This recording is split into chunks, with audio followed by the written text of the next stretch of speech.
สบายดีเนาะไปเบิ่งข่าวนี่ข่าวเรื่องราวที่น่าสนใจของหนุ่มน้อยนักกีฬาลาวก็คือนักกีฬาบาสเตะเนาะเป็นสายฝนแก้วหาน้ำดาวสุดก็มีข่าวดีเนาะก็คือทางด้านสโมสรเชียงใหม่ยูไนเต็ดทีมใน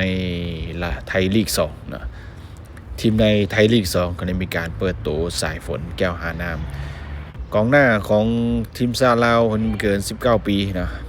อย่างเป็นทางการเนาะเพื่อจะนำทีมเข้าร่วมการแข่งขันในเลข2ฤดูกาล2025-2026ก็ถือว่าเป็นข่าวใหญ่ก็ได้เนาะสำหรับสายฝนมันติดทีมชาติลาวคนนี้เกิน16ปี17ปี19ปีและก็23ปีรวมถึงทีมชาติลาวสุดใหญ่นะก็เคยลิ้นมาแล้วเนาะในการแข่งขันบาสเตะซิงแซมอาซี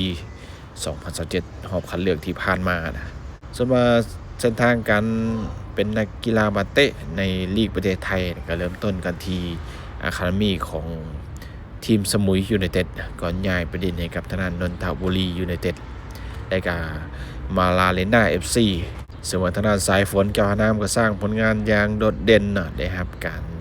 ทาบทามจากสโมสรสุพรรณบุรี FC ให้ไปร่วมทีมลุยไทยลีก2ในปี2024ที่ผ่านมาซึ่งก็ลงสนามไป6นัดเนาะยิงได้1ประตูล่าสุดก็ตัดสินใจ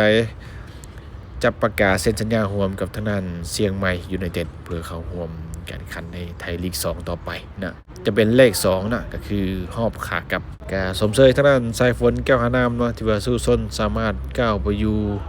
ในวงการบาสเตะไทยนะก็เป็นนักเตะลาวที่น่าจับตาในตอนนี้เนาะในไทยลีกนะก็เริ่มเติบใหญ่เป็นหนุ่มนะกับอนาคตที่สดใสรอท่าอยู่นะ